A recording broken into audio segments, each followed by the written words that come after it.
दुनिया इतने रहस्यों से भरी हुई है कि हम एक सुलझाते हैं तो दूसरा रहस्य सामने आ खड़ा होता है।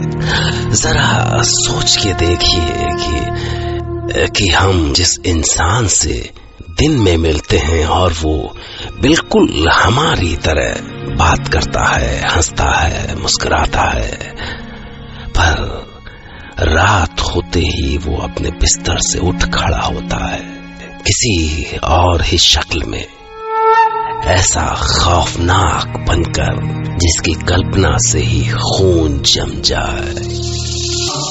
आज की कहानी पुलिस ऑफिसर जयराज नारायणन की है और वो ये कहानी खुद सुनाएंगे। जयराज नारायणन जिनका अपनी ड्यूटी के दौरान ही एक ऐसे खौफ से सामना हुआ जिसके बाद चैन की नींद सो पाना उनका कभी न पूरा होने वाला ख्वाब बनकर रह गया। पर हाँ, उन्हें इस बात का सुकून जरूर है कि वो खौफ अब उनकी जिंदगी से जा चुका है। शायद ये केस काफी पुराना है। जब मैं राजस्थान ट्रांसफर हुआ था, छोटा शहर था, इसके लिए क्राइम भी बहुत बड़े और ऑर्गेनाइज्ड नहीं होते थे, सो आराम की ड्यूटी थी। पर एक दिन हमें इन्फॉर्मेशन मिली कि डिस्ट्रिक्ट हॉस्पिटल की मार्ग में रखी एक डेड बॉडी से 8 गायब हो गया। तो मैं अपने कांस्टेबल को लेकर सीधा मार्ग पहुंचा। मैं वहां पहुंचा तो मेरा इंतजार हो रहा था। व्हाट? इससे पहले भी हो चुका है ऐसा? हाँ। पिछले 4 दिनों से डेड बॉडी से 8 गायब हो रहे हैं और आप कंप्लेंट अभी कर रहे हैं? नो, एक्चुअली आप तो जानते हैं मॉर्ग में कितनी सारी डेड बॉडीज होती हैं और जैसे पुलिस को लगता है कि अब इनका कोई दावेदार नहीं आएगा या इन्वेस्टिगेशन के लिए इनकी जरूरत नहीं बची, तो वो इनको क्रिमेशन के लिए ले जाती है। बाय चांस आज जिस बॉडी को क्रिमेशन के लिए निकाला गया उसमें से हार्ट गायब था। तब मैंने सारी बॉडीज चेक की तो पता चला कि अच्छा, यानी बाई चांस आपको 4 पर पता चल गया, नहीं तो 10-12 भी हो सकते थे। नो, एक्चुअली ये है कि एक्चुअली क्या हुआ मैं खुद देख लूंगा। चलिए, मुझे पहले वो बॉडीज दिखाइए। नॉनसेंस। तो ये है आपकी मार्ग। वो चारों बॉडीज कहाँ हैं? ओहो, बुरी तरह फाड़ा गया है रिबकेज। कोई जानवर तो नहीं? नहीं सर, मॉर्ग तो लॉक रहती है और हॉस्पिटल के गेट पर गार्ड भी रहता है। जानवर आने का सवाल ही नहीं उठता। ठीक है, तोमर रिपोर्ट बनाओ। और राजेंद्र, आज से तुम्हारी रात की ड्यूटी है यहाँ मार्ग में। अलर्ट रहना और कोई भी डाउट हो तो सीधे मुझे फोन करने का, ठीक है? जी साहब, ठीक है। क्या हुआ, तुम्हें डर लग रहा है क्या? नहीं सर, बिल्कुल नहीं। हाँ, तब ठीक है। जिंदा लोगों से डरना चाहिए, बेजान लाशों से क्या डरने का। मैं जानता था लाशों के बीच नाइट ड्यूटी आसान नहीं है, पर आसान काम पुलिस के लिए होते भी तो नहीं। मैं राजेंद्र को ड्यूटी पर लगा के वापस लौट गया और उसका नतीजा भी देखने को मिला। अगले दिन मुझे वैसी कोई खबर नहीं मिली तो मैं रिलैक्स्ड हो गया। पर उसके एक दिन बाद शाम को फिर से मार्ग से फोन आया। हाँ कहिए, अब तो सब ठीक है ना? ठीक तो है सर, पर आज वो कांस्टेबल ड्यूटी पर नहीं आया है। मुझे समझ में नहीं आया कि ये राजेंद्र इतना गैर जिम्मेदार कैसा हो सकता है। ऐसा तो होना नहीं चाहिए, बट ठीक है, मैं देखता हूँ। राठौड़, देखो ये राजेंद्र कहाँ गायब हो गया? जी सर, अभी देखता हूँ। और जब तक वो ड्यूटी पे नहीं आ जाता उसकी जगह किसी और को भेजो मार्ग की ड्यूटी पे। ओके, हो जाएगा सर। 2-3 दिन तक सब ठीक ठाक रहा, पर उसके बाद अचानक हॉस्पिटल का इंचार्ज खुद एक खबर लेकर आया। मुझे तो कुछ समझ में नहीं आ रहा ये हो क्या रहा है। क्यों, अभी क्या हो गया? आज फिर से एक बॉडी से हार्ट गायब है। व्हाट? कैसे पॉसिबल है? वो कांस्टेबल तो ड्यूटी पे था ना? हाँ सर, लीजिए वो भी आ गया। जैन साहब। जय हिंद। विजयपाल, ये माथे पे चोट कैसे लगी तुम्हें? और तुम रात को ड्यूटी पे थे ना? हाँ साहब। तो फिर कैसा हो गया ये? साहब, आधी रात को अचानक लाइट चली गई। मैं उधर में सप्लाई चेक करने गया। ये लाइट बिना साहब आती कम है, जाती ज्यादा है। पर पर तभी मुझे अंधेरे में कोई छाया सी चलती दिखाई दी। क्या? मैं चिल्लाया, कौन है उधर? पर साहब वो बिना रुके बढ़ता गया। मैं उसकी ओर भागा। रुक, कहाँ जा रहा है? ओके। मैं उसके पास पहुंचा और उसको पकड़ने की कोशिश की। तेरी तो रुक। पर साहब उसने मुझे इतनी जोर से धक्का दिया कि मैं वहीं गिर गया। इसके बाद जब मुझे होश आया साहब, तो वहां कोई नहीं था। मैंने थाने में फोन लगाया पर किसी ने फोन उठाया नहीं साहब। पर साहब उसके चक्कर में मत पड़ो साहब। क्या? किसके चक्कर में? मैंने उसकी आवाज सुनी थी साहब। ऐसी आवाज किसी इंसान की नहीं हो सकती साहब। वो कोई भूत प्रेत था। ओ बकवास मत करो, घर जाके सो जाओ। रात को ड्यूटी करनी है तुम्हें, जाओ। साहब अब की बार वो छोड़ेगा नहीं मारे को। दिमाग टिकाने पे नहीं है क्या तुम्हारा? इतना डर लगता है तो पुलिस का नौकरी काय को किया? ओ अच्छा ठीक है, मैं तुम्हारे साथ चलूंगा। देखता हूँ कैसा दिखता है तुम्हारा ये प्रेत, और 1-2 लोगों को साथ में लेना। आज तुम्हारे इस प्रेत को फिनिश कर ही देता हूँ।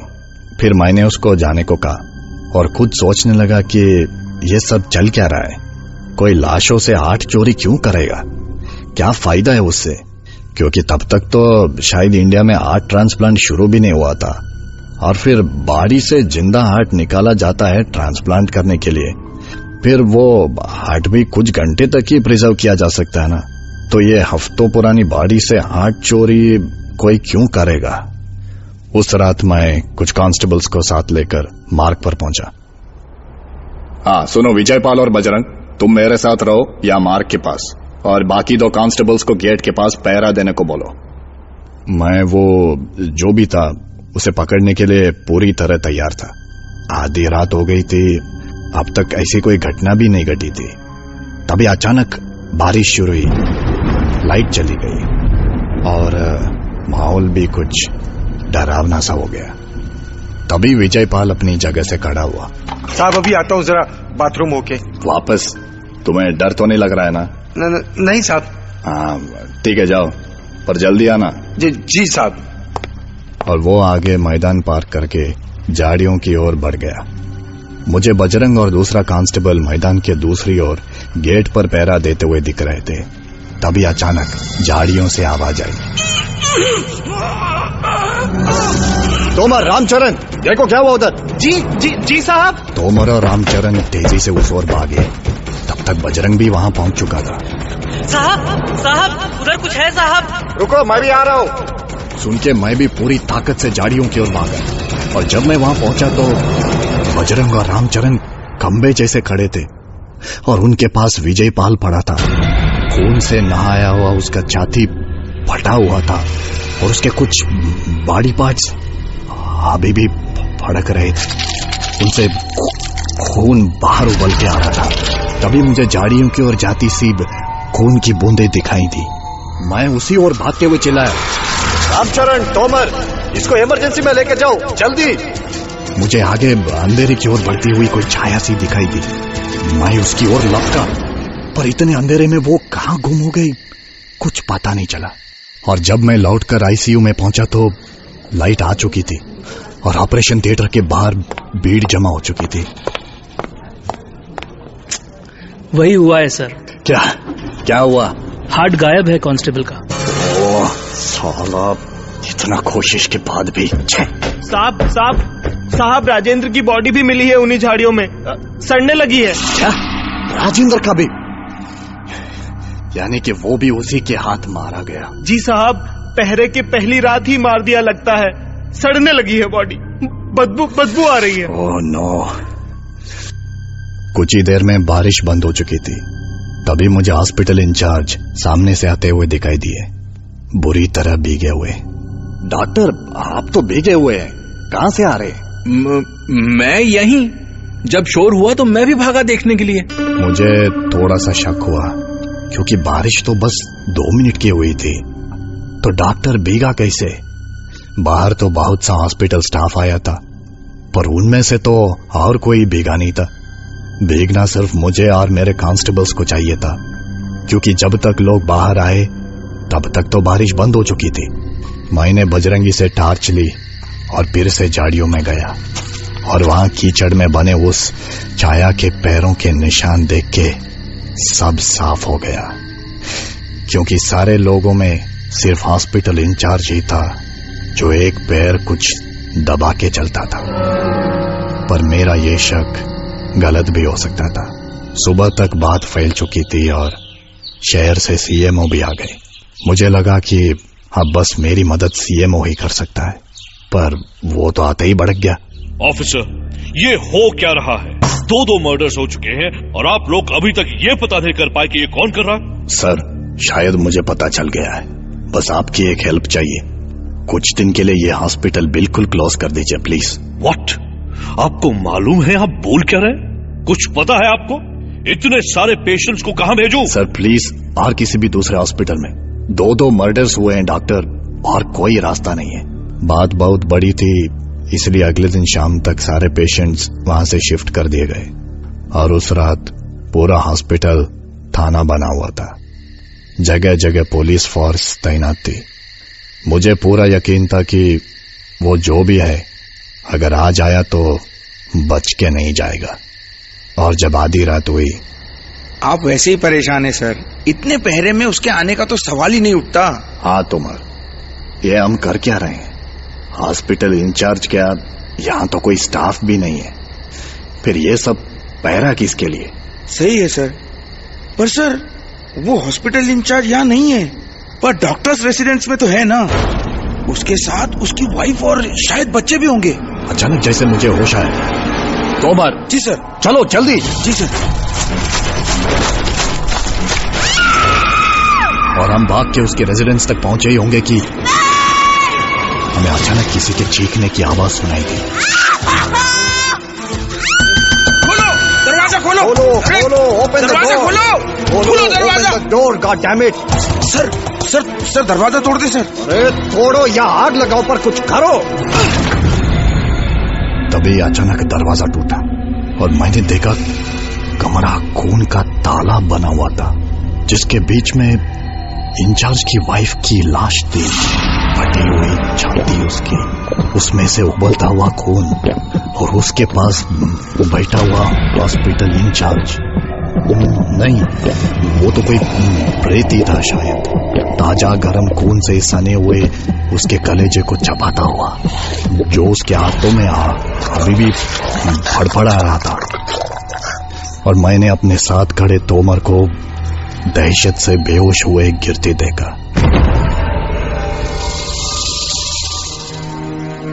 पर इसके अगले ही पल हॉस्पिटल इंचार्ज जैसे ही होश में आया, अपनी बीवी की लाश देखकर बच्चों की तरह रोने लगा।